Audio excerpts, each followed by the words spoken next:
Hey guys, in this video, I'm gonna cover the Judas swing, what a Judas swing is, how you can trade a Judas swing in a bearish market and also in a bullish market, right? So currently what we have on the screen are the two models of a Judas swing in a bearish condition, also in a bullish condition. So most of you ask me what a Judas swing is. It's simply a manipulation, right? A manipulation that takes place during London against the daily buyers, right? So what that simply means is that, for instance, if we're in a if we're gonna be in an up, if we're gonna be bearish for the day, right? If we're gonna be bearish for the day, usually what price does is that it takes out the Asian lows, right? It takes out the Asian lows and then forms a fake out break of structure. For most people that trade the breakout strategy will be looking for sales at this point, and price is just gonna pierce above this right here, take out the stops down here, also take out the stops down here, and then just goes to the upside, right, to take out both liquidity levels, to liquidate the Asian high and the Asian low, and then it just swings to the downside, right? So this swing that takes place during London, as you can see, as I identified this as the London Q zone, right? In the London Q zone, we see the just swing take place, right, to take out the stops, right, both on the Asian highs and the Asian lows, and then we see a swing to the downside, right? So this manipulation that happens during the London session is what I call the Judas swing.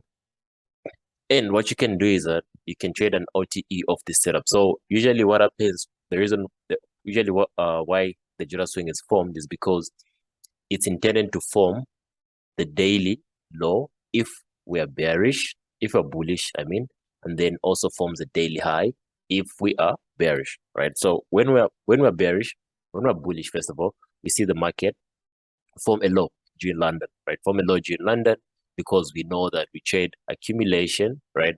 And then we've got this manipulation. This manipulation here forms the low of the day, right? And then after that, we just see price go on and continue with the trend, pushing up there, further down here, and then distribution, right? So usually we try to identify the low of the day in London session, right? So once we get the low of the day in London session, now we can see price shoot for the heights, right? So that's for the bullish condition, and in the bearish condition, we see price shooting for the lows. So it's quite easy to understand your daily biases once you know where the highs and the lows of the day have been formed, right? So with the Judas swing, it's gonna help you identify those key levels, which is the highs and the lows of the day being formed in the London session. So there are about 5 things that you have to put in place. The first thing is you have to know that the Judas swing takes place in London session, right?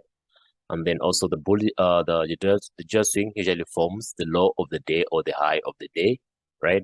And then also that the Judas swing takes out the Asian highs and the Asian lows, right? Liquidates both the Asian highs and the Asian lows. And then the last thing is that you have to know that the Judas swing, for you to trade a Judas swing, you have to look at probably the previous day's imbalance that it targets to go and mitigate, or an order block, right? Or you can trade an OTE, right? After price goes to this Judas swing, right? I mean, forms the Judas swing, goes to the imbalance or the order block. What you look for is the proper confirmation of price hitting that level, respecting it, coming up here, and then you look for some form of OTE in the lower time frames of 5 minutes or 3 minutes to jump on the swing, on the actual swing to the upside, right?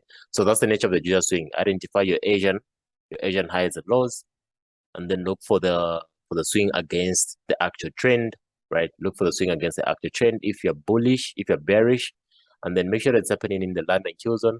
Look for some imbalances, reasons why price should go up here, right? Imbalances, the price is going to target this imbalance or some form of order block that was formed previously, right?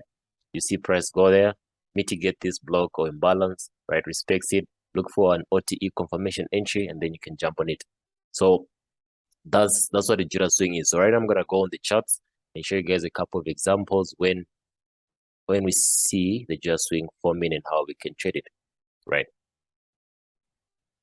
So one thing that I should definitely highlight is that the Judas swing is not gonna form every day, right? There'll be days where we see price continue with the trend and just goes upwards, right? Just goes with the trend.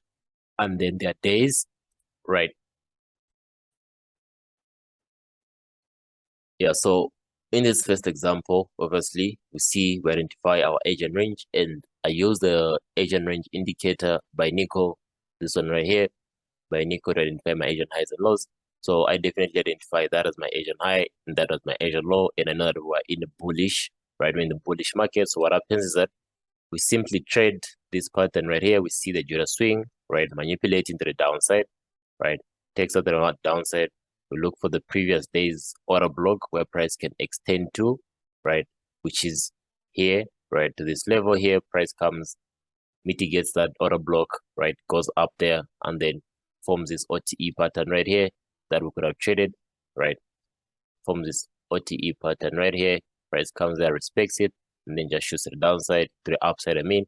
And then New York, we have this London close setup where price comes to mitigate further imbalances, right? And then shoots to the upside. So I'm going to cover in the other videos, in the next video, I'm going to cover how you can check the OTE, New York, and then London close, right? But for now, I usually enter OTEs on my, on all the three Q zones, right? G London open, I have got this Judas swing OTE. New York open, I've got this reversal OTE, and then June London close also got another OTE. Yeah, so that's the Judas swing, guys. That's a Judas swing that we have right there. And then also we have one right here. That was a mistake previously. So at this point, right, the daily bias was we're pushing to the downside, right? We're pushing to the downside. And what happened is that the price, right, went here and formed this high right here, right, targeting this block above here, right? Price got that block, tapped into that block, and then we've got this OTE that took place during New York.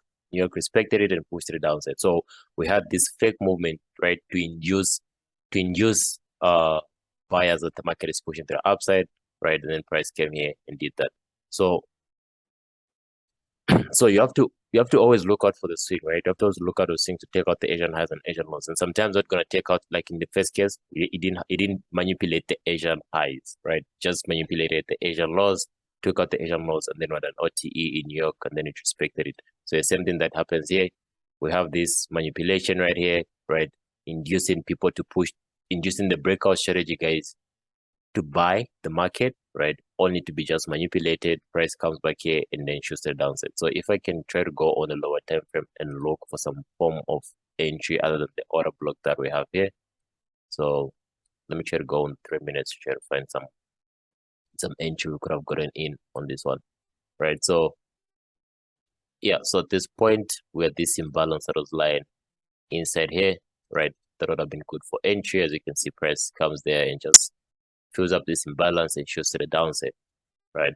So this is a proper Judas swing for you. Here, manipulation to the downside, price comes there, grabs, stops above here, comes for the confirmation entry, and then just shoots to the downside, right? So I'm gonna show you further examples of the next day. Let's try to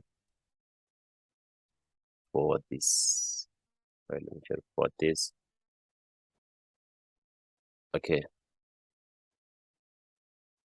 So you have to make sure that you identify the Asian highs, Asian lows. You put your ICT Q zone indicators to show you the Q zones. And then from there, okay, yeah, so these are the examples that I prepared. Yeah, so from there, you identify the OTE, right? Waiting for price to come and fill up some imbalances that were left during the London session. At this point, something like that, and then you jump on the swing, right? And then another example is going to be this right here, right? Where we see price manipulate to the upside, right? Takes out the Asian highs and then just shoots to the downside. And then New York, we have this movement right here into this level, right? Into this imbalance. The price didn't respect this imbalance, right? Didn't reach all the way to imbalance, but have continued. Though there are a lot of other trades that you could have found, right, in this setup. So let me just try to go into the lower time frame and try to find some OTE setups that we could have found within that swing. Okay, so with this one, we had this manipulation right, to the upside. Price takes out the liquidity up here beneath the Asian highs, push us to the downside, right? We see price push down here, continue down. Okay, so we could have entered on this trade right here. So we could have break of structure right here, right? And then I would have first identified my swings, high and lows, right? And then enter off this imbalance right here. So this is a setup I'll be looking at, right? Enter off this imbalance right here in this thing, and then price just respects this and then shows to the downside. So yeah, guys. So in this case, they didn't have an OTE within the displacement of the displacement of the Judas swing, but we definitely had a continuation setup that we could have followed up, right? So I urge you guys to backtest this, to backtest the strategy, try to look at different examples, and try to incorporate your daily bias by understanding which conditions you're currently in. So if you're in a bullish market, right, expect price to form a low, right? Expect price to form a low by a Judas swing. If it doesn't, that's not foul. Just look for an OTE, because as I said, guys, we're not always gonna have this kind of entry, right? So this is a type of entry. And in the previous video of the Asian range, I showed you guys how you can trade the Asian range. There are two ways you can trade the Asian range. One is by anticipating the manipulation to the upside, right? And then you have some form of OTE to continue the trend, or you see price consolidate in the Asian range, price breaks out of the Asian range, gets back to the Asian range, and then continue the downside, right? So you get these two types of setup. So this setup, obviously, it complements the Judas swing, because we have this manipulation to probably fill up some imbalances or catch up with an order block above here, and then continue to the downside, right? So in this video, I showed you guys what happens with the Judas swing, right? How to trade a Judas swing in both conditions. And then also one thing that you put in mind is identify the daily highs and the daily lows, right? Because remember, we're trading the power of three, which is accumulation, distribution, and manipulation. So you have to understand when each and every part of the candle, the four parts of the candle, is being formed. When the open is being formed, when the high, the close, and the low is being formed, right? Because once you understand when these levels of a candle are being formed, it's going to be easy for you to define your daily bias and to understand what's going on in the market. So yeah, guys, that's about it on the Judas swing. Hopefully this video is going to be helpful. Make sure you do back test it, obviously, and yeah, see you in the next video.